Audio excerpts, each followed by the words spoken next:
wassalatu wassalamu ala asrofil anbiya'i wal mursalin wa ala alihi wa sahbihi ajma'in, amma ba'du.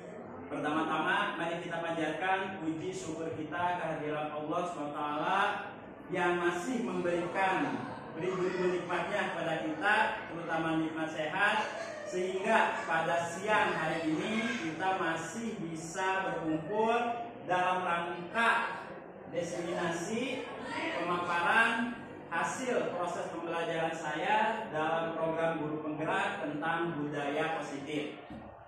Tak lupa saya mengucapkan terima kasih yang sebesar-besarnya kepada Bapak Ibu Guru yang sudah menyempatkan waktunya di siang hari ini di tengah kesibukannya mengajar di jam istirahat ini untuk bisa mengikuti kegiatan pemaparan diseminasi budaya positif ini. Dalam kegiatan ini, alangkah lebih baiknya kalau kita awali kegiatan ini dengan mengucapkan basmalah bersama. Bismillahirrahmanirrahim. Baik Bapak Ibu, perkenalkan saya Antoni Mansha, calon guru penggerak Kabupaten Sukabumi angkatan ke-11. Pada kesempatan kali ini saya akan memaparkan hasil proses pembelajaran saya dalam modul 1.4 yaitu tentang budaya positif. Saya di sini bukan untuk menggurui Bapak Ibu semua ya, saya hanya ingin berbagi praktik baik tentang apa yang sudah saya pelajari di modul 1.4 ini tentang budaya positif dan mewujudkan budaya positif di lingkungan sekolah.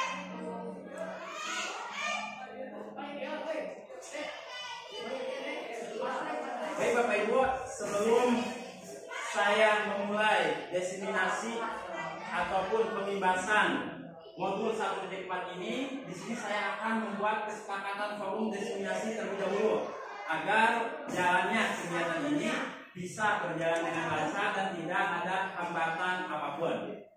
Misalkan di sini saya mengajukan ada beberapa kesepakatan yang harus kita sepakati secara bersama. Yang pertama, misalkan menghargai siapapun yang berbicara atau nanti berpendapat.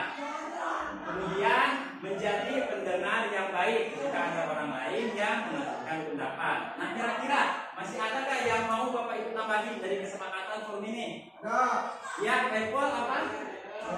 Tepat waktu, Pak. Oke, jadi bisa waktu ya, waktunya akan kita sepakati bersama juga tepat waktu dalam melaksanakan pemaparan ini. Masih ada? Ya, Bu Nurul? Boleh makan di ruangan? Oke, boleh ya, selama makanan ringan atau minuman aja. Asal jangan makan makanan yang berat ya, Bu. Oke ya, kesepakatannya. Masih ada lagi yang lain? Cukup ya, jadi menghargai siapapun, menjadi pendengar yang baik, tepat waktu, dan yang terakhir boleh makan dan minum asalkan tidak yang berat-berat. Baik Bapak Ibu, budaya positif itu apa sih? Jadi budaya positif itu merupakan perwujudan dari nilai-nilai atau keyakinan universal yang diterapkan di sekolah. Budaya positif dapat mendorong murid untuk mampu berpikir, bertindak, dan mencipta sebagai proses memerdekakan diri murid itu sendiri. Nah, jadi sudah menjadi kewajiban kita sebagai seorang pendidik untuk mewujudkan budaya positif di lingkungan sekolah kita. Untuk apa? Untuk proses pembelajaran yang dilakukan dan kegiatan-kegiatan di sekolah itu bisa berjalan dengan lancar. Terutama apalagi di abad sekarang ini, pembelajaran yang ditekankan itu adalah pembelajaran yang berpihak pada murid. Nah, apa saja yang ada dalam budaya positif itu? Nah, adapun konsep inti yang akan saya bahas dalam pembahasan modul budaya positif ini, di sini ada 7 materi inti. Yang pertama nanti ada perubahan paradigma belajar. Yang kedua ada disiplin positif. Yang ketiga motivasi perilaku manusia. Yang keempat keyakinan sekolah atau kelas. Yang kelima kebutuhan dasar manusia. Yang keenam posisi kontrol restitusi. Dan yang terakhir ada segitiga restitusi. Baik ya Bapak Ibu, selanjutnya tanpa berlama-lama kita akan masuk ke perubahan paradigma belajar. Apa sih perubahan paradigma belajar itu? Pembelajaran dengan paradigma baru yang harus kita lakukan sebagai pendidik sekarang ini, yaitu pembelajaran yang dirancang berdasarkan prinsip pembelajaran berdiferensiasi. Mungkin kan udah tidak asing kan di Bapak Ibu sendiri, mungkin selalu digaungkan untuk sekarang ini kita harus mewujudkan pembelajaran yang berdiferensiasi. Untuk apa sih tujuannya? Tujuannya agar kita bisa memenuhi semua kebutuhan murid itu. Karena kan setiap murid mempunyai kebutuhan masing-masing. Atau kalau dalam proses pembelajaran itu mempunyai gaya belajar masing-masing. Ada yang gaya belajarnya visual, ada yang auditori, ada yang kinestetik. Nah, dengan pembelajaran berdiferensiasi ini, bagaimana caranya kita bisa memenuhi kebutuhan-kebutuhan tersebut? Oke, selanjutnya disiplin positif. Nah, mungkin kita sering mendengar nih istilah atau kata disiplin positif. Kira-kira menurut Bapak Ibu apa sih makna disiplin positif itu?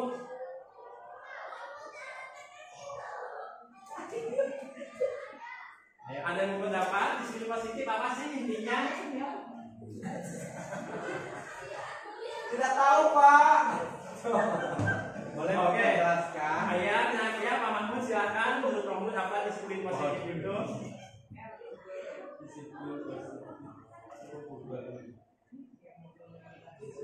Atau kalau mendengar kata disiplin, apa sih artinya makna disiplin itu?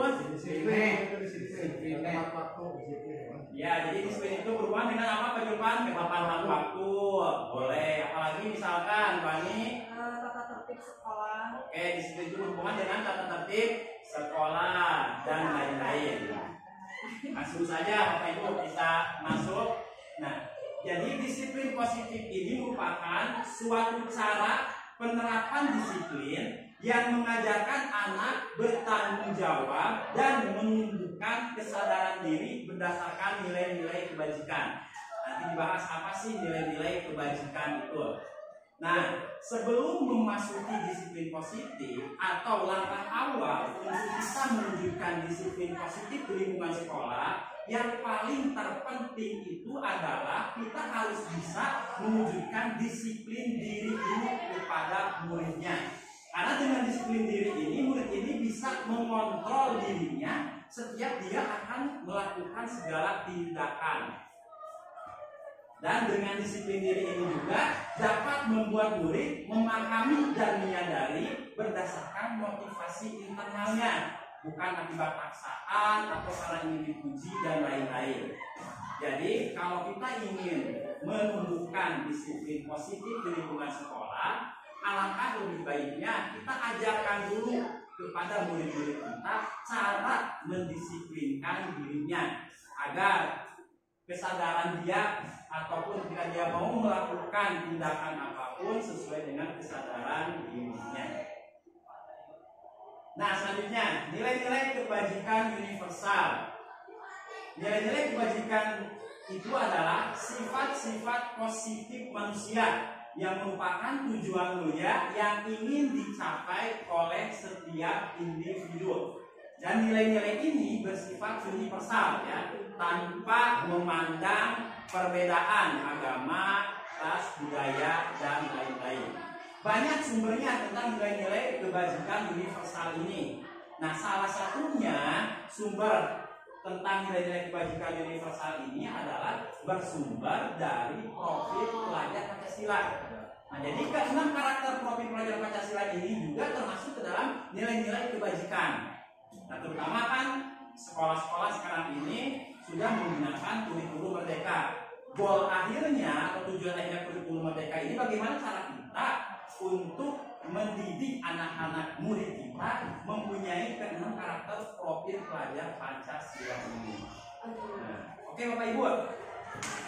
Mungkin Bapak Ibu di sekolah kita kan ada yang namanya tepuk apa? Tepuk P5. Masih ingat kan caranya kan? Tepuk P5. Masih ingat ya. Oke, sekarang Untuk mencairkan suasana, bagaimana kalau kita bernyanyi terlebih dahulu Tepuk P5. Siap ya? Siap kan? 1, 2, 3. Tepuk P5. Proyek penguatan profil pelajar Pancasila. Yes, yes, yes, yes. Tepuk P5. Pelajar Pancasila beriman dan bertakwa pada Tuhan Yang Esa dan berakhlak mulia, berkebudayaan baru, gotong royong mandiri, kreatif, bernalar kritis. Oke, buat semua. Jadi inilah yang di keenam karakter ini yang kita harapkan akan tumbuh pada murid-murid kita sesuai dengan profil pelajar Pancasila. Oke, yang selanjutnya di sini ada motivasi perilaku manusia. Bapak Ibu, kalau mendengar kata motivasi, apa sih yang terlintas dalam pikiran Bapak Ibu? Semangat. Dorongan. Kalau kamu dapat dorongan, Bu Ani ada yang mendapatkan motivasi itu apa sih? Masukan. Masukan, tujuan akhir kita boleh. Nah, berarti saya kasih ilustrasi misalkan seperti ini ya. Bapak Ibu kan sebagai pegawai di bawah naungan Provinsi Jawa Barat. Ketika kita sebagai pegawai berangkat ke sekolah ataupun datang ke sekolah ini, motivasi kita ini apa? Apakah Bapak Ibu karena ingin dipuji oleh pimpinan, atau apakah Bapak Ibu karena takut dengan hukuman, misalkan takut telat absensi imobnya, atau apakah sudah menjadi keinginan dalam diri Bapak Ibu untuk menunaikan kewajiban kita sebagai seorang pendidik?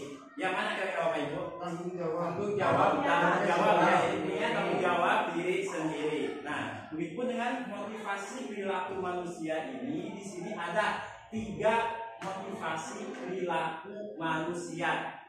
Jadi seseorang kadang melakukan sesuatu itu karena untuk menghindari ketidaknyamanan atau hukuman. Lalu dia melakukan hal-hal yang dia lakukan. Kemudian yang kedua, seorang itu untuk mendapatkan imbalan atau penghargaan dari orang lain. Lalu dia melakukan sesuatu. Nah, kedua hal yang ini untuk menghindari hukuman ataupun ketidaknyamanan dan untuk mendapatkan imbalan ataupun penghargaan ini masuk ke dalam motivasi eksternal. Jadi ini merupakan motivasi luar yang akan menumbuhkan kita melakukan sesuatu. Nah, sedangkan yang paling bagus itu adalah motivasi untuk menjadi orang yang mereka inginkan dan menghargai diri sendiri dengan nilai-nilai yang mereka percayai. Nah, yang ketiga ini adalah masuk ke dalam tipe motivasi internal yang ada dalam diri mereka sendiri. Adalah 3 motivasi perilaku manusia. Lalu selanjutnya kita akan masuk ke pembahasan tentang keyakinan sekolah atau keyakinan kelas. Dalam menyusun keyakinan sekolah atau keyakinan kelas di sini, guru berperan dalam mewujudkan terbentuknya keyakinan sekolah atau kelas dengan adanya kesepakatan antar warga sekolah. Kalau itu keyakinan sekolah dengan murid-murid juga atau semuanya. Kalau itu keyakinan kelas, kita harus kesepakatan antara kita sebagai guru yang akan mengajar dengan murid kita yang akan diajarkan. Keyakinan sekolah atau kelas ini berupa pernyataan-pernyataan universal yang mudah diingat dan dipahami yang harus diterapkan di lingkungan sekolah. Misalkan, kalau keyakinan kelas tidak lain ya, tujuan utamanya itu untuk apa? Kalau kita membuat keyakinan kelas, kesepakatan antara kita sebagai seorang guru dan murid-murid kita yang tidak lain tujuannya agar pembelajaran yang akan kita lakukan itu menjadi lebih efektif sehingga materi yang kita sampaikan bisa diterima dengan baik oleh murid-murid kita. Nah, di sini ada tahapan cara membuat keyakinan kelas. Misalkan saya akan membuat keyakinan kelas dengan murid-murid saya. Bagaimana sih tahapan pembuatannya itu? Yang pertama, kita harus berdiskusi memunculkan peraturan-peraturan yang perlu ditaati oleh warga kelas. Jadi kita itu harus berdiskusi atau mengajak murid-murid kita berdiskusi, berdialog untuk memunculkan peraturan apa saja kira-kira yang akan kita sepakati bersama. Jadi bukan dari kita saja aturan-aturannya itu, tapi harus keluar dari anak-anak murid kita juga. Nah, pada tahap pertama ini biasanya nanti akan terbentuk peraturan-peraturan yang sifatnya itu masih bersifat negatif ya. Misalkan jangan telat masuk kelas. Itu masih ada kata-kata yang negatifnya. Jangan menggunakan HP di dalam kelas atau ketika guru menjelaskan. Nah, langkah yang selanjutnya mengubah peraturan-peraturan tersebut menjadi kalimat yang positif. Nah, tadi kan kata-katanya itu atau kalimat itu masih kalimat negatif, masih ada kata jangannya, masih ada kata tidaknya, masih ada kata dilarangnya. Nah, sekarang bagaimana cara kita mengubah kalimat-kalimat negatif itu menjadi kalimat positif? Misalkan tadi kan ya dilarang membuang sampah. Tadi kan kalau kalimat positifnya buanglah sampah pada tempatnya. Terus misalkan dilarang menggunakan HP ketika guru menjelaskan. Bisa kita ubah dengan bijaklah dalam menggunakan handphone dan lain sebagainya. Nah, kemudian langkah yang terakhir dalam menyusun keyakinan kelas itu adalah menyarikan peraturan-peraturan menjadi nilai-nilai kebajikan. Tadi kan sudah ada nih kalimat-kalimat positifnya, cuman kan kata-katanya masih panjang-panjang kan. Nah, bagaimana dalam membuat keyakinan kelas itu kita harus menyusun keyakinan kelas yang mudah diingat oleh murid-murid kita. Nah, yaitu dengan cara merubah kalimat-kalimat positif tadi menjadi nilai-nilai kebajikan. Nilai-nilai kebajikan itu kan banyak. Misalkan tadi jangan terlambat masuk ke kelas, kan masuk kelas tepat waktu. Berarti nanti nilai kebajikannya itu bisa contohnya menghargai waktu atau apa disiplin, ketepatan waktu dan lain-lain. Nah, ini adalah tahapan membuat keyakinan kelas. Misalkan di sini ada contoh keyakinan sekolah atau keyakinan kelas 9C. Bekerja sama menjaga kebersihan kelas, saling peduli, menghargai, membantu sama lain, tepat waktu dan aktif di kelas, mengerjakan tugas tepat waktu, menjaga dan meletakkan barang sesuai tempatnya. Ya Bapak Ibu, selanjutnya di sini saya akan membuat atau menampilkan contoh saya dalam membuat keyakinan kelas dengan murid-murid saya. Silakan disimak videonya sebagai berikut. Assalamualaikum. Waalaikumsalam. Ini kelas 12? Iya. Baik anak-anak, seperti biasa sebelum kita mulai pembelajaran, alangkah baiknya kita berdoa terlebih dahulu. Ke kelas, siapa ke kelasnya? Bapak, silakan Bapak dipimpin doanya.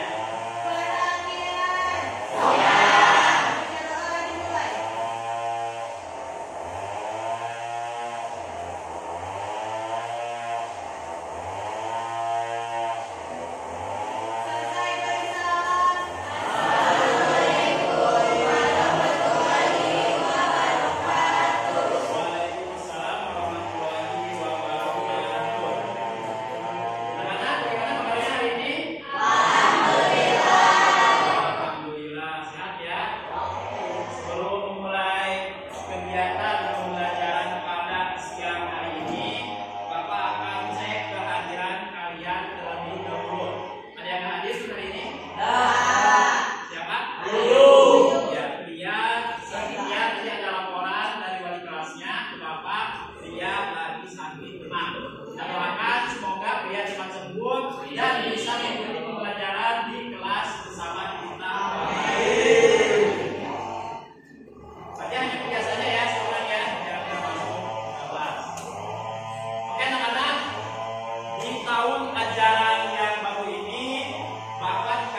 kali ini Bapak akan fokus terlebih dahulu membuat keyakinan kelas. Yang tahu apa keyakinan kelas?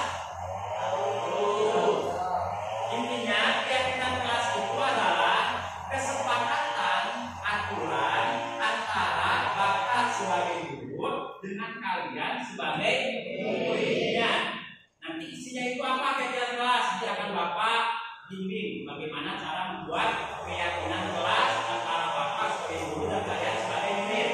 Tujuannya untuk apa sih Pak keyakinan kelas itu? Tujuan utama keyakinan kelas itu agar proses pembelajaran kita di kelas lebih efektif. Jadi ketika kalian di antara kalian ada yang melanggar keyakinan kelas atau ada yang tidak mengikuti keyakinan kelas yang sudah kita sepakati bersama, ya otomatis nanti kalian harus sadar dengan sendirinya dan harus mempunyai tanggung jawab terhadap keyakinan kelas yang sudah kita sepakati. Siap? Kali ini kita belum masuk ke materi pelajaran, kita akan terus dulu membuat keyakinan kelas. Nah, tapi sebelum membuat keyakinan kelas, karena sekarang suasana di siang hari mulai jam-jam gantung setelah istirahat jam kedua, Bapak akan mengadakan dulu ice sedikit sebagai pemecah atau untuk menguji konsentrasi kalian sebelum memulai membuat keyakinan kelas. Siap ya? Ice-nya apa? Ice breaking-nya yaitu hitam hijau. Syaratnya kalian berpasangan dua orang. Coba misalkan Bapak dengan Yusuf. Bangun. Hitam sama hijau. Nanti kan Bapak bilang gini kan, Bapak hitam, Yusuf hijau. Nanti Bapak bilang, kalau hitam otomatis Bapak harus pegang tangan, Yusuf yang hijau harus pegang tangan Bapak. Yang hitam harus dan paham? Misalkan Yusuf hijau ya, kalau hijau Bapak yang angkat tangan Yusuf yang menghindar. Intinya yang dibilang warnanya itu harus menghindar. Ya lah, berarti yang lawan warnanya harus megang tangan. Berarti kalau kepegang itu kalah dia kepegang, kalau enggak kepegang berarti kalah dia memegang. Yang memegang bisa. Bapak hitam, Yusuf hijau. Bapak bilang, no.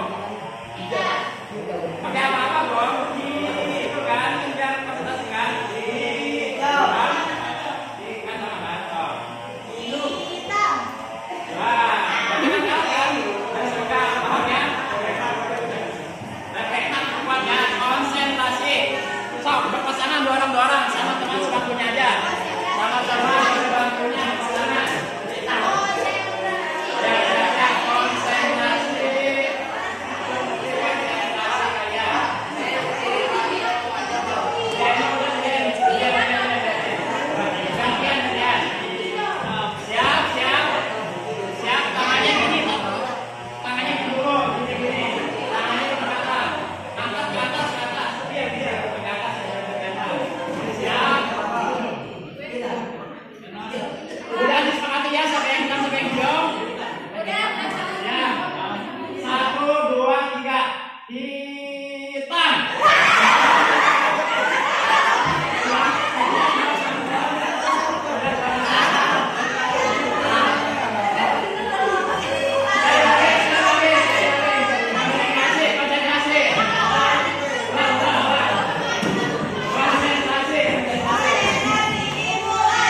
aturan yang harus kita sepakati bersama antara guru dan muridnya, ada beberapa tahapannya.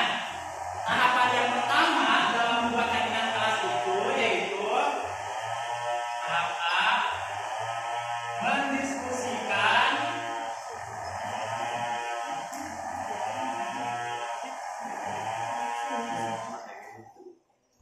aturan-aturan yang akan disepakati warga kelas.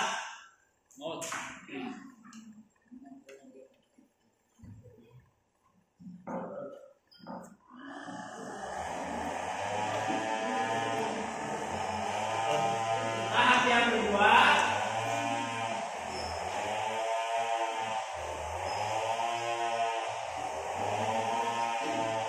mengubah kalimat negatif menjadi kalimat positif.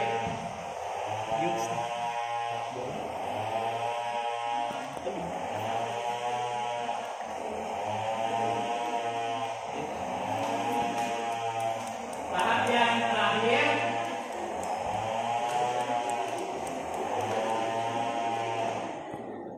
menyanyikan nilai-nilai kebajikan.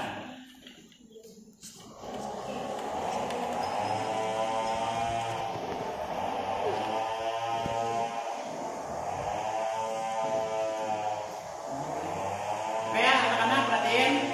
Tadi kan udah Bapak bilang keyakinan kelas ini yaitu kesepakatan antara Bapak sebagai seorang guru dan kalian sebagai seorang murid yang harus kita ikutin bersama setelah terbentuk keyakinan kelasnya.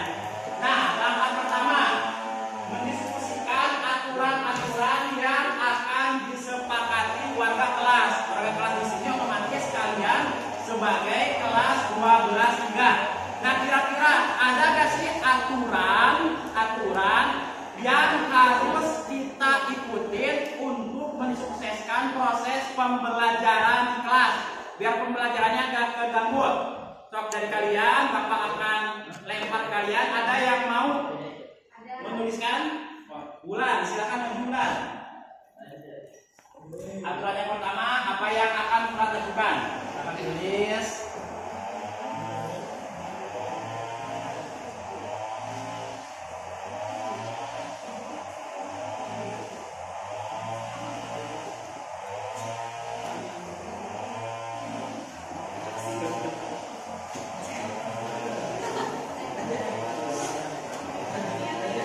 Coba ulang, dibacain apa aturan yang mau Jangan ulang? terlambat masuk kelas. Oke, jangan terlambat masuk ke kelas. Silakan ulang kembali. Barangkali ada lagi yang mau mengusulkan. Sudiayu, silakan yuk.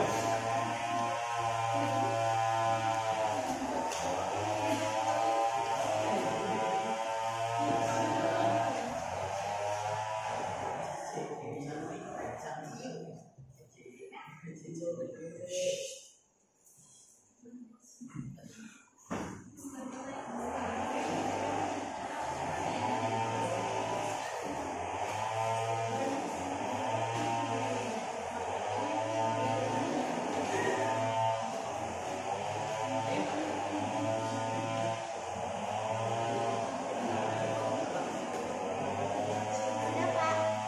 Apa? Coba bacain.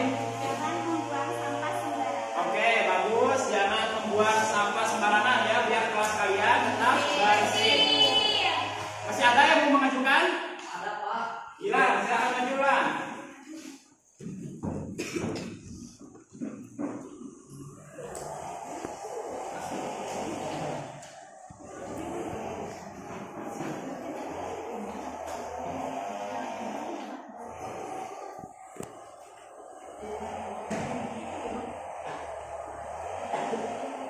Apa Gilang? Coba bacain. Jangan saling membuli. Oke, bagus. Jangan saling bully. Kayak tadi ya, jangan apa buliannya?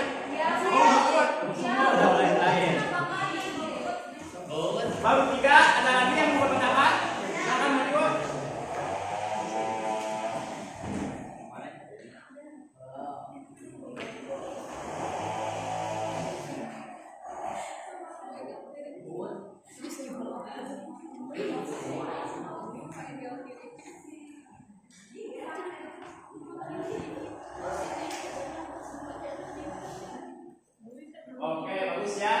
Apa? Jangan main HP saat belajar. Oke, jangan main HP saat belajar. Baru 4. Ada lagi aturan yang mau kalian buat? Anissa, silakan maju.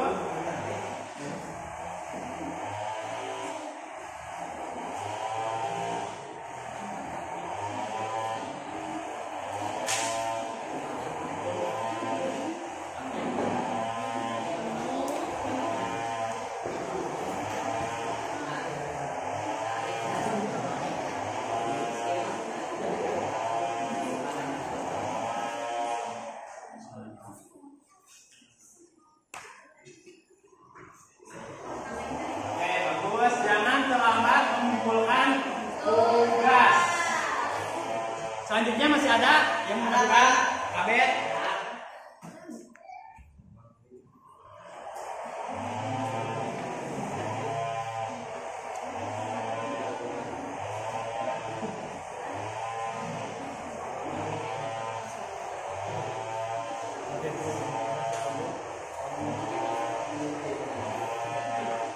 Apa, Bet? Dilarang merokok. Oke, dilarang merokok di lingkungan sekolah ya. Masih ada yang mengajukan? Yusuf, silakan.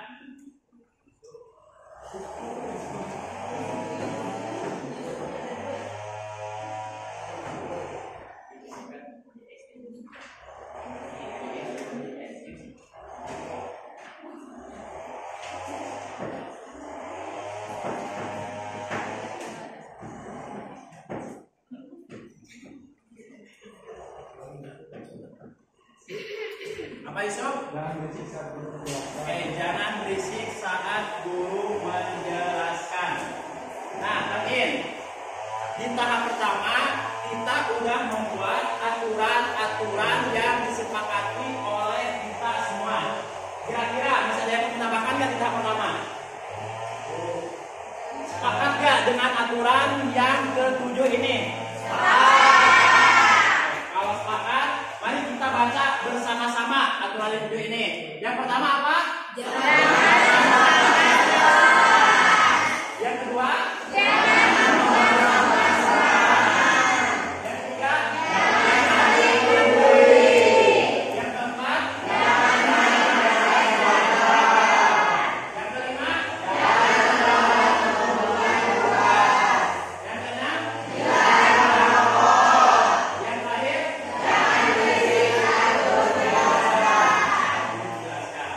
Nah, langkah selanjutnya dalam keyakinan kelas itu, keyakinan kelas yang bagus itu isinya bukan kalimat-kalimat negatif, tapi harus menggunakan kalimat positif. Nah, di langkah yang pertama ini kan aturan-aturan yang kalian tulis itu tadi masih ada kan kata-katanya kalimat negatifnya.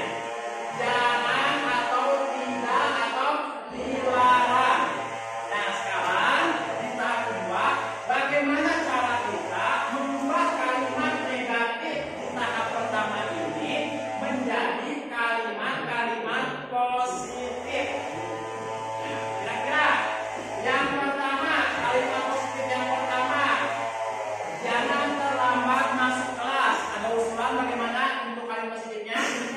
Nova, silakan maju. Apa? Kalimat positif jadi dari jangan terlambat masuk kelas apa?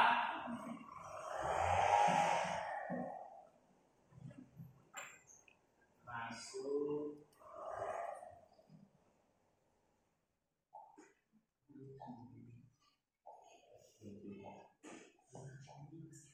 Oke, apa?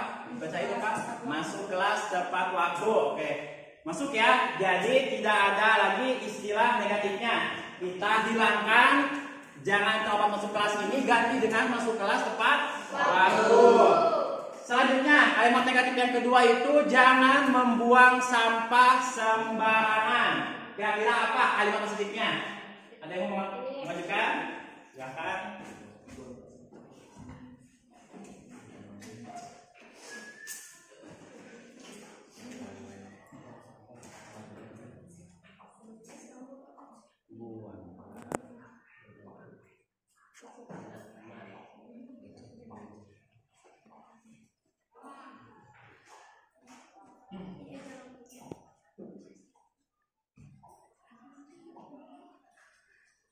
apa bacain? Buanglah sampah pada tempat. Oke, buanglah sampah pada tempatnya. Paham kan kalian kan cara berubahnya kan? Yang awalnya jangan membuang sampah sembarangan, itu kan masih berisi kalimat negatif. Berubah menjadi buanglah sampah pada tempatnya. Kalimat selanjutnya, aturan selanjutnya, jangan saling membuli. Kira-kira kalimat positifnya kalau kita ubah menjadi apa? Ada yang mau mengajukan? Coba, Prabu, silakan maju.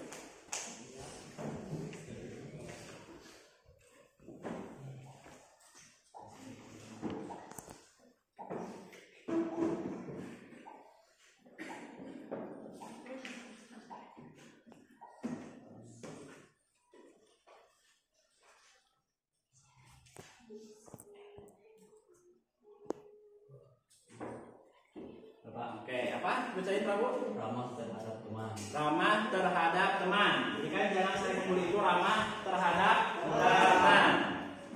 Selanjutnya, jangan main HP saat belajar. Siapa yang mau majukan? Devina, silakan maju. Kira-kira apa kalimat positifnya dari kata jangan main HP saat belajar?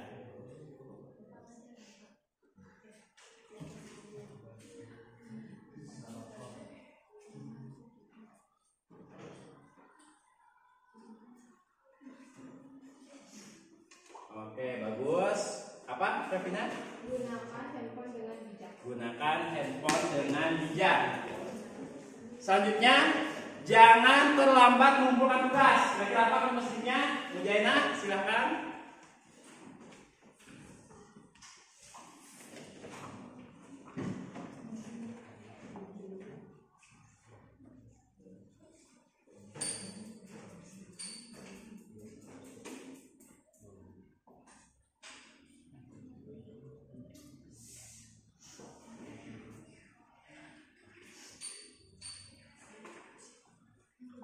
Apa Mujaina?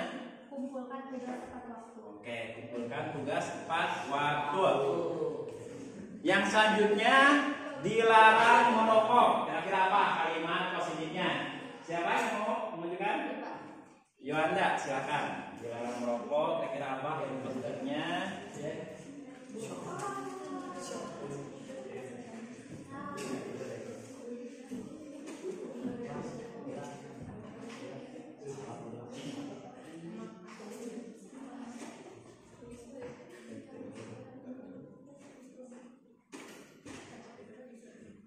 Apa Yohanda? Menjaga kesehatan. Oke, menjaga kesehatan tubuh ya, karena kan merokok itu tidak baik untuk tubuh kita, untuk kesehatan kita.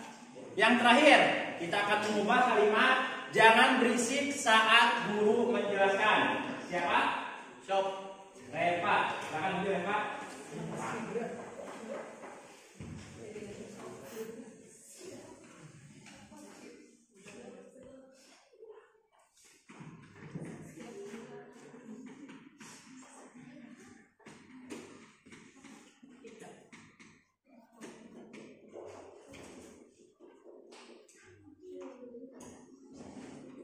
Oke, bagus ya. Apa Reva? Perhatikan penjelasan guru. Oke, perhatikan penjelasan guru. Nah, jadi anak-anak, tahap kedua ini adalah kalimat-kalimat positif yang sudah kita miliki dari hasil mengubah kalimat-kalimat negatif ini. Nah, yang terakhir, langkah terakhir, dari kalimat-kalimat positif ini akan kita rangkum lebih sederhana lagi menjadi satu kata, yaitu harus berisi nilai-nilai kebajikan. Nilai-nilai kebajikan itu apa? Jadi nilai-nilai kebajikan itu adalah kata-kata positif. Jadi kan intinya dalam kajian keras ini harus menggunakan kata-kata positif dan harus mudah diingat. Ini kan kalau 7 kayak gini pasti kan kalian juga akan susah kan untuk menghafalnya, akan susah juga untuk mengingatnya. Nah sekarang kalau kita gunakan nilai-nilai kebajikan satu kata aja, yaitu kata-kata positif, nanti akan mudah diingatnya.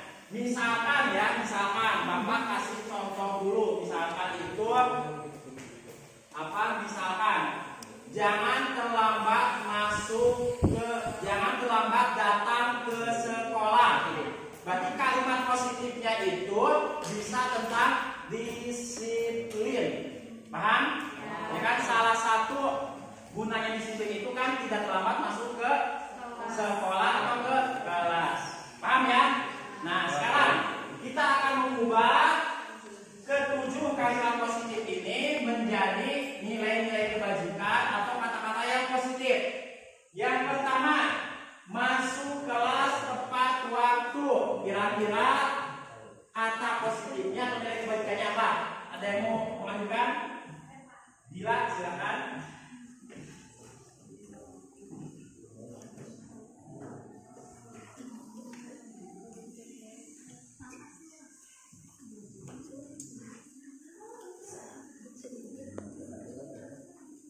Oke, bagus ya. Jadi masuk kelas tepat waktu itu bisa kita ubah dengan kata positif apa? Menghargai waktu. Yang kedua, buanglah sampah pada tempatnya. Kira-kira kata positifnya apa? Ada yang mau mengajukan? Ayah. Resta, silakan. Yang kedua,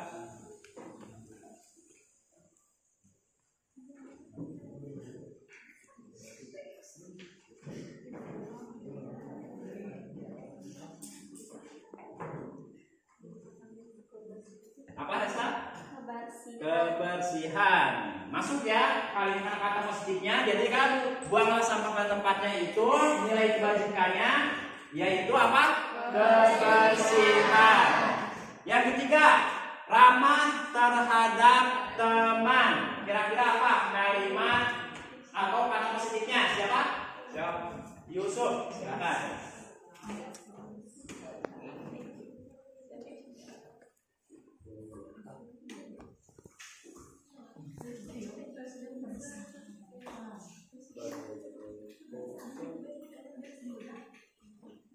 Ya, masuk. Sahabatan. Persahabatan.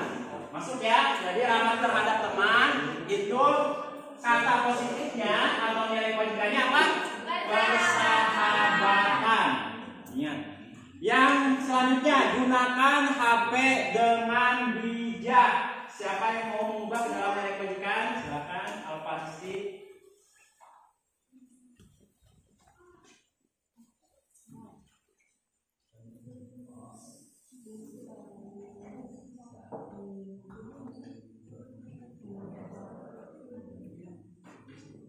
Apa Padisti? Saling menghormati. Kenapa saling menghormati? Perhatiin.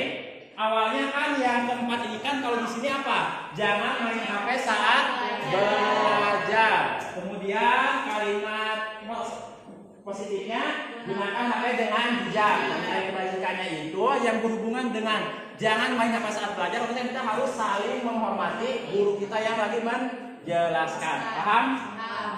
Terus selanjutnya kumpulkan tugas tepat waktu. Kelima, siapa mengklikannya? Fari, silakan.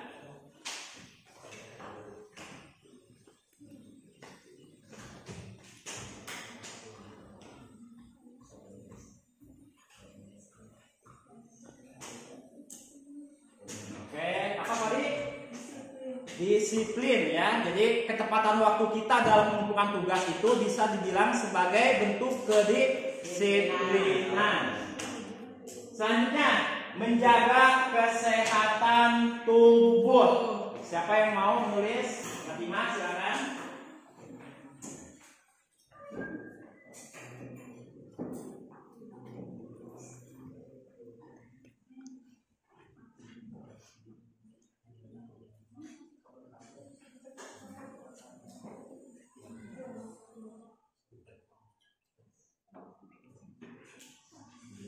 Apa Fatimah? Kesehatan. Ya, jadi tadi dari dilarang merokok, kalimat positifnya menjaga kesehatan tubuh, lebih kita rangkum lagi menjadi apa? Kesehatan. Terakhir yang nomor 7. Perhatikan penjelasan guru. Siapa yang mau mengubah menjadi minta dari majikan? Silakan, silakan.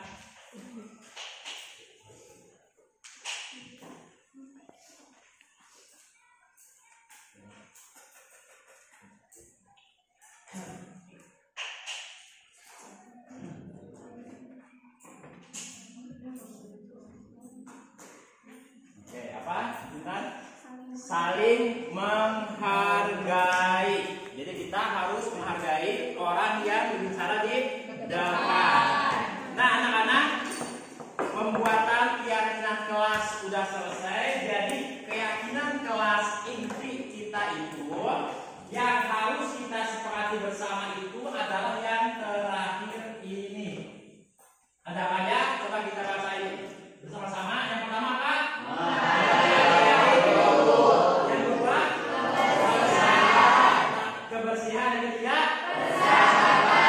yang keempat, yang kelima, yang keenam, yang ketujuh, saling menghargai. Nah, sekarang gimana? Sepakat atau tidak dengan kegiatan kelasnya? Sekarang kita sudah punya keyakinan kelas yang harus kita laksanakan bersama-sama antara kalian sebagai murid dan Bapak sebagai guru. Demi apa? Demi kalian juga, agar pembelajaran kita selama setahun ke depan bisa berjalan dengan lancar dan materi yang Bapak sampaikan bisa masuk ke otak kalian. Paham? Ya. Oke anak-anak, cukup sekian untuk pertemuan hari ini dalam pembuatan keyakinan kelas. Terima kasih banyak atas kerjasamanya. Sekali lagi, Bapak berharap kalian bisa menjalankan keyakinan kelas yang sudah kita sepakati secara bersama-sama. Oke, terima kasih. Sekian, kita akhiri pertemuan hari ini. Kita tutup juga dengan berdoa bersama. Ketua kelas, semoga silakan pimpin. Perhatian. Siap. Baca doa dimulai.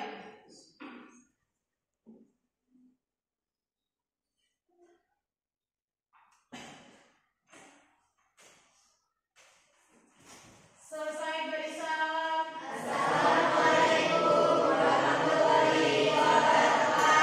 Waalaikumsalam warahmatullahi wabarakatuh. Terima kasih anak-anakku.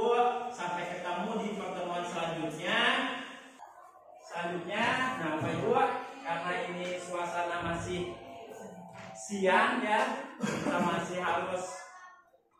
masih ada beberapa lagi materi yang akan saya sampaikan.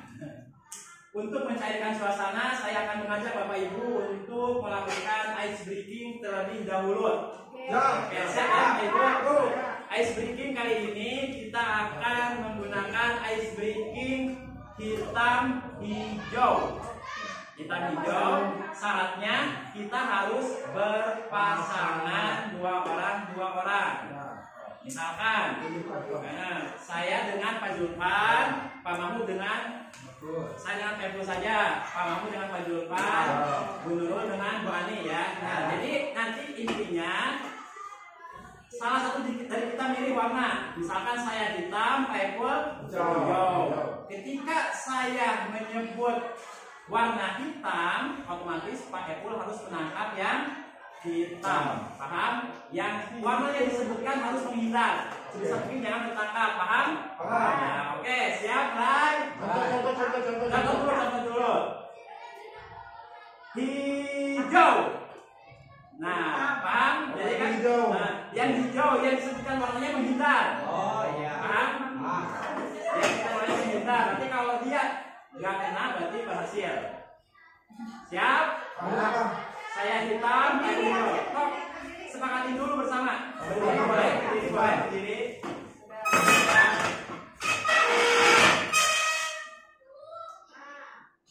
Hitam.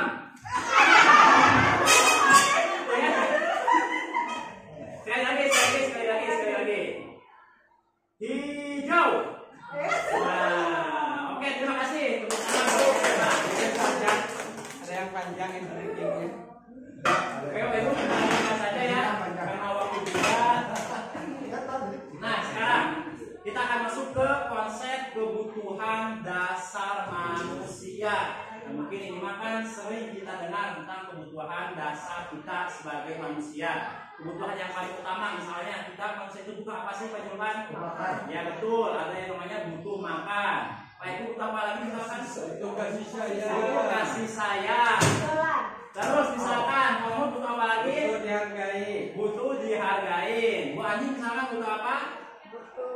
Kalau kita lagi jenuh-jenuhnya kerja, butuh apa berarti atau apa sih? Iya butuh rekreasi, butuh hiburan, butuh kesenangan. Senangan. Perhatikan. Jadi kaitannya kebutuhan dasar manusia dengan murid kita di sekolah ini sebenarnya ketika seorang murid melakukan perbuatan yang bertentangan dengan nilai-nilai kebajikan atau murid kita melakukan perbuatan yang bertentangan dengan keyakinan kelas yang sudah disepakati, hal itu sebenarnya dikarenakan mereka atau murid-murid kita itu gagal memenuhi salah satu kebutuhan dasar manusia yang tadi. Jadi kita tidak bisa langsung menjudge murid tersebut ketika berbuat salah sebagai orang yang gagal, sebagai orang yang apa kita menghargainya dan lain-lain. Kita harus tanya dulu kira-kira kebutuhan apa yang mereka butuhkan yang belum terpenuhi di rumahnya mungkin atau di sekolah. Nah, apa saja kelima kebutuhan dasar manusia tersebut? Yang pertama ada kebutuhan bertahan hidup. Seperti yang tadi Pak Julpan bilang, misalkan kebutuhan bertahan hidup itu otomatis kita butuh makan, butuh minum dan lain-lain. Nah yang kedua seperti yang Pak Pul tadi bilang, jadi setiap orang itu pasti butuh kasih sayang dan rasa diterima, baik itu di kelompoknya atau di keluarganya. Yang ketiga yaitu penguasaan. Kadang-kadang kalau kita di kelas pasti punya murid yang selalu ingin tampil, selalu ingin memimpin teman-temannya. Nah itu adalah sebenarnya mereka lagi memenuhi kebutuhan penguasaannya. Yang ketiga adalah kebebasan. Jadi kalau murid yang kebebasannya tidak terpenuhi, mereka itu akan berpindah-pindah hal-hal yang di luar dugaan. Yang ketiga adalah kesenangan. Terus ya, kesenangan tersebut adalah kebutuhan kita sebagai seorang pekerja, misalkan yang udah bekerja 1 bulan full atau dari Senin sampai Jumat, pasti di akhir atau di weekend itu kita butuh refreshing, butuh kesenangan untuk merefresh otak kita. Nah untuk memahami kebutuhan dasar manusia ini ada studi kasus yang akan coba kita pahami bersama. Nanti kira-kira permasalahan ini itu akan kita kaitkan dengan kelima kebutuhan dasar manusia yang tadi. Misalkan Ibu Zulaiha adalah guru wali kelas 9, sedang bingung menghadapi ulah salah satu murid di kelasnya yaitu Tommy. Beberapa anak telah mengeluhkan Tommy yang seringkali meminta bekal makan siang mereka dengan paksa. Jika Anda menghadapi situasi seperti Ibu Zulaiha, apa yang akan Anda lakukan?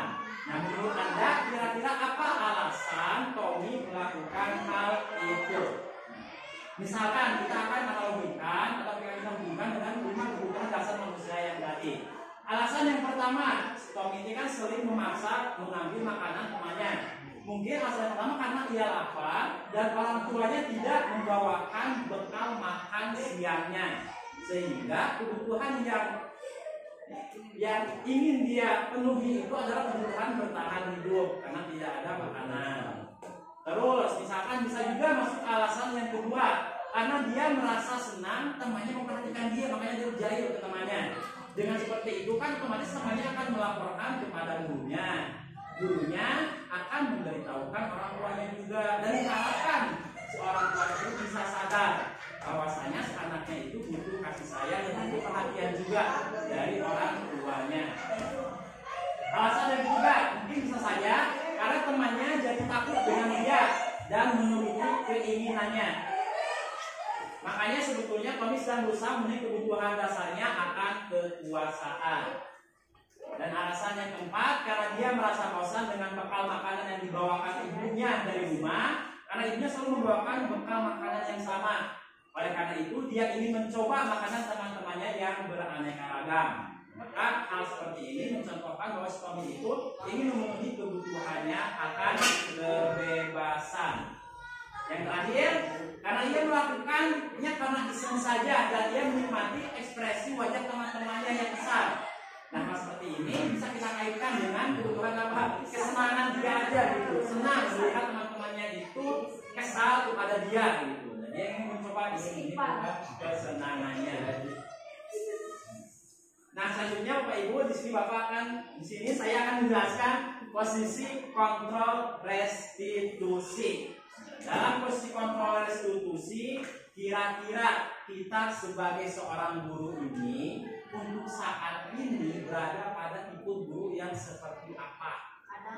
Nah, di sini itu kan ada 5 posisi kontrol restitusi. Yang pertama, ada tipe guru sebagai penghukum. Jadi kalau dia melihat anak yang salah, dia langsung menghukumnya saklek gitu. Bahkan dia menggunakan kata-kata atau habukan kepada anak tersebut dengan gestur yang melotot, gestur yang menunjuk dan lain-lain. Ini adalah tipe guru yang penghukum. Ada juga tipe guru sebagai pembuat merasa bersalah. Ada tipe guru sebagai teman, ada tipe guru sebagai pemantau, dan ada yang terakhir tipe guru sebagai manajer. Nah, untuk lebih memahami 5 posisi kontrol ini, kita akan coba melihat tabel 5 posisi kontrol ini. Akan coba saya rangkum. Misalkan tadi kan ada tipe guru sebagai penghukum. Jadi syarat-syaratnya atau perbuatan gurunya itu ketika dia punya tipe sebagai penghukum, dia akan selalu menghardik, menunjuk-nunjuk dan menyakiti si murid yang melakukan kesalahan tersebut. Nah, sedangkan kalau tipe guru yang pembuat merasa bersalah, dia akan berceramah dengan mengatakan seharusnya kamu begini, ibu kecewa dengan perbuatan kamu, dengan kata-kata yang tidak terlalu keras ya, dengan kata-kata yang membuat. Nah, selanjutnya untuk tipe guru yang teman, itu adalah dia akan membuatkan alasan-alasan untuk muridnya. Sedangkan untuk yang pemantau, dia itu akan akan menghitung dan mengukur dengan aturan yang sudah disepakati bersama, lalu dia akan memberikan hukuman-hukumannya.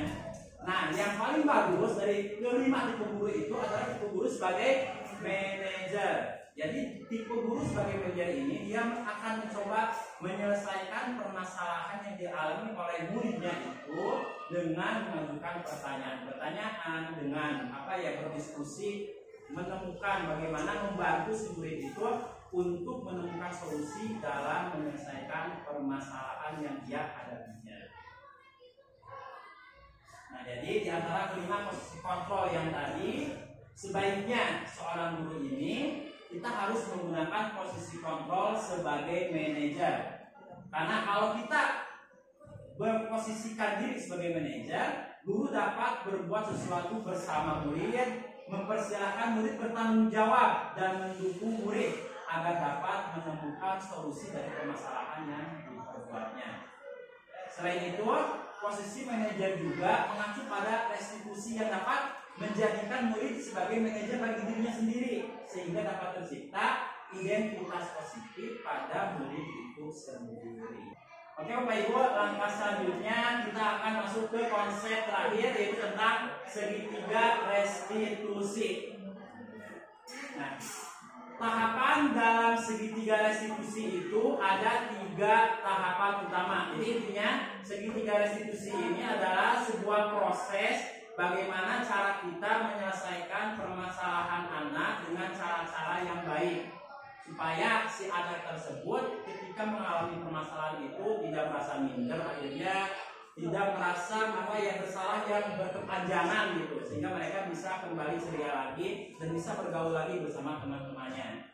Nah, adapun tahapan dalam menyelesaikan tiga restitusi ini ada menstabilkan identitas, validasi tindakan yang salah, dan yang terakhir adalah menanyakan keyakinan.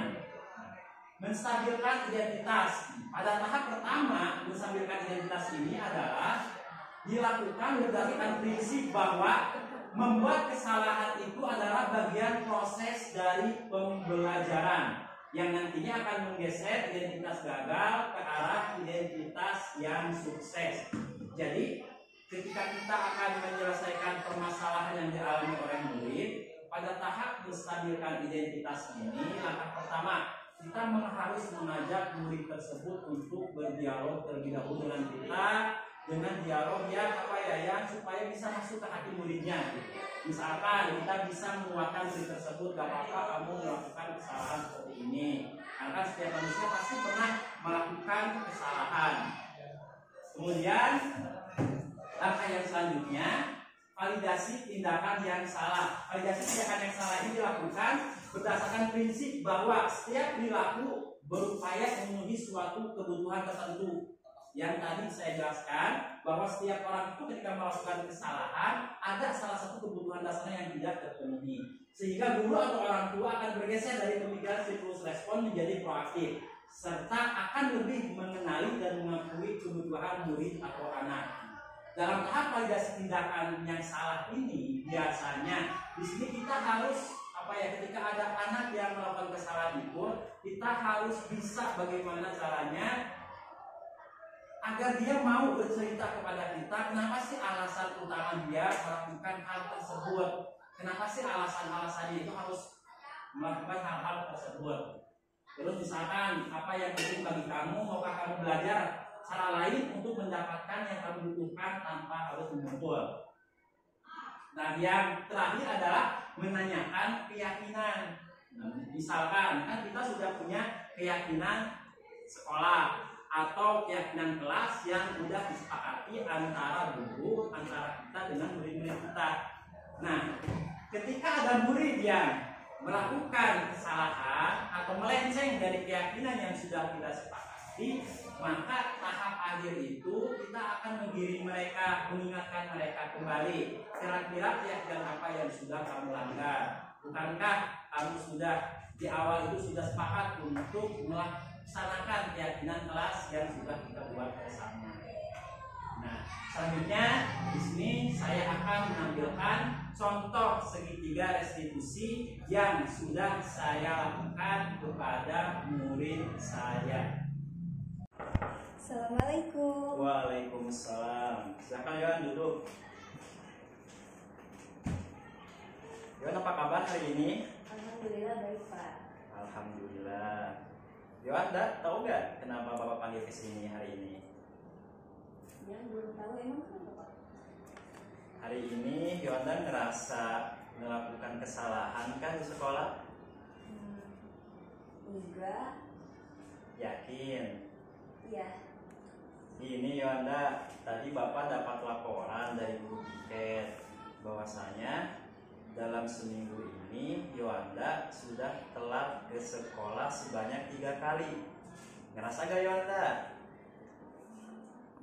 Kalau akhir-akhir ini emang dia suka telat sih Pak. Oh, oke. Jadi Yohanda ngerasa ya, Ya. telat datang ke sekolah sebanyak 3 kali. Bapak manggil Yohanda ke sini bukan untuk apa-apa, bukan mau menghukum Yohanda, bukan mau menghakimi Yohanda juga. Bapak sadar setiap orang pasti punya kesalahan dan alasannya masing-masing. Bapak juga pernah melakukan kesalahan ketika zaman sekolah. Nah, Bapak ingin tahu pasti Yohanda punya alasan tersendiri kan kenapa sering terlambat ke sekolah akhir-akhir ini? Di akhir ini Yohan kalau setiap malam suka main TikTok dulu, lihat TV, terus buka-buka sosmed lain, sampai-sampai Yohan lupa buat tidur, sampai begadang. Jadinya terlambat ya Pak. Jadi alasan utamanya sebelum tidur Yohan suka main HP ya, buka sosmed dan lain-lain. Nah, Yohan masih ingat kan waktu awal tahun ajaran baru Bapak sama teman-teman kelas Yohanda di kelas sudah membuat keyakinan kelas. Masih ingat apa aja keyakinan kelasnya? Masih. Yohan masih ingat kalau di kelas itu punya keyakinan untuk menghargai satu sama lain, menghormati, lalu menjaga persahabatan dan menghargai waktu. Nah, kira-kira terlambat datang ke sekolah menurut Yohanda, keyakinan apa yang sudah Yohanda langgar?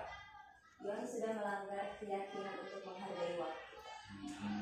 Jadi Yohan tidak menghargai waktu Yohanda sendiri sebenarnya, bukan waktu Bapak. Karena kan yang rugi itu ketika kita tidak menghargai waktu kita sendiri, masa depan kita sendiri yang akan terrugikan. Nah, kira-kira menurut Yohanda udah paham bahwa melanggar keyakinan kelas tidak menghargai waktu, bahwa Yohanda sering datang terlambat. Untuk kedepannya, bagaimana kira-kira cara Yohanda supaya tidak terlambat datang ke sekolah lagi? Untuk kedepannya, Yohan akan berusaha untuk jarang begadang, lalu istirahat yang cukup, dan Yohan harus membagi waktu. Misalkan setelah Yohanda tidur yang cukup dan Yohanda masih telat juga bangunnya, apa yang akan Yohanda lakukan? Kalau ini Yohan pasti akan pasang alarm dari jam 4 ataupun setengah 5. Ya. Kalau misalkan Yohan gak bisa bangun, Yohan pasti akan bilang ke orang tua buat bangunin Yohan jam segitu. Oke, bagus ya. Berarti Yohan udah mengakui kesalahan Yohanda, sering datang terlambat ke sekolah, dan Yohan juga udah punya solusi-solusi untuk mengatasi keterlambatan tersebut, yang mudah-mudahan kedepannya tidak terlambat kembali. Kapan Yohan akan laksanakan solusi-solusi tersebut supaya tidak terlambat ke sekolah lagi? Yohan pasti akan melakukannya besok pagi, Pak. Besok pagi ya, Bapak tunggu, Bapak akan pantau juga nih supaya Yohanda bisa datang tepat waktu dan bisa menghargai waktunya. Mudah-mudahan besok pagi dan seterusnya Yohanda tidak terlambat lagi datang ke sekolah, sehingga Yohanda bisa mengikuti keyakinan kelas yang sudah kita sepakati bersama. Siap Yohan? Siap, Pak. Oke, terima kasih ya Yohan, supaya tidak terulang kembali terlambatnya. Terima kasih, Bapak. Assalamualaikum. Waalaikumsalam warahmatullahi wabarakatuh. Alhamdulillah Bapak Ibu, materi terakhir tadi tentang segitiga restitusi merupakan materi akhir dari pembahasan saya tentang budaya positif di sekolah. Terima kasih banyak. Demikian, semoga apa yang saya paparkan kali ini, apa yang saya imbaskan pada Bapak Ibu bisa menginspirasi kita. Akhir kata, semoga tergerak, lekas bergerak, dan mari menggerakkan. Terima kasih. Assalamualaikum warahmatullahi wabarakatuh. Waalaikumsalam.